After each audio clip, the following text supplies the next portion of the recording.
ازيكم عاملين ايه؟ اللهم صل وسلم وبارك على سيدنا محمد وعلى اله وصحبه اجمعين. لا اله الا انت سبحانك اني كنت من الظالمين.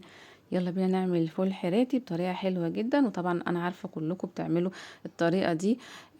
طبعا كلنا بنبقى عندنا الفول حراتي مش عارفين نعمل اكل ايه. وبنبقى ناسيين ان احنا حاطين حاجه في الفريزر. يلا بينا بقى نعمله بطريقه حلوه جدا. وطبعا كلنا بنعمل اكل حلو. ممكن يكون عندك الفول ده ومش عارفة تعملي اكل ايه في اليوم، فلما تشوفيه تطلعيه من الفريزر وتعمليه بالطريقة اللي انا عملتها دي.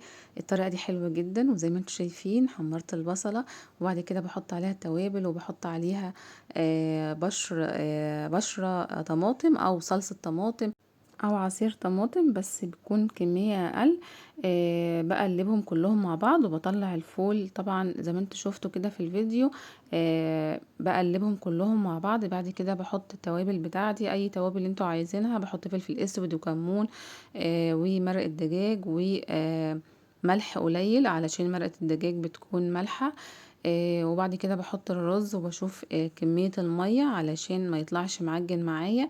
بقلل كمية المية، وبعد كده لما بتشرب المية بحس ان هو عايز مية تانية. بقوم مزوداه كده من الجوانب. بجد كشري الفول ده طعمه لذيذ جدا في منتهى الجمال، ممكن نعمل جنبه بيض، بطاطس، سلطة. يتاكل كده لوحده، بتنجان مقلي، بتنجان مخلل. بجد حلو جدا. جربوا الطريقة دي وان شاء الله هتعجبكم. ما تنسوش تعملوا لايك واشتراك في القناة وتفعيل الجرس على الكل علشان يوصلكوا كل جديد مني.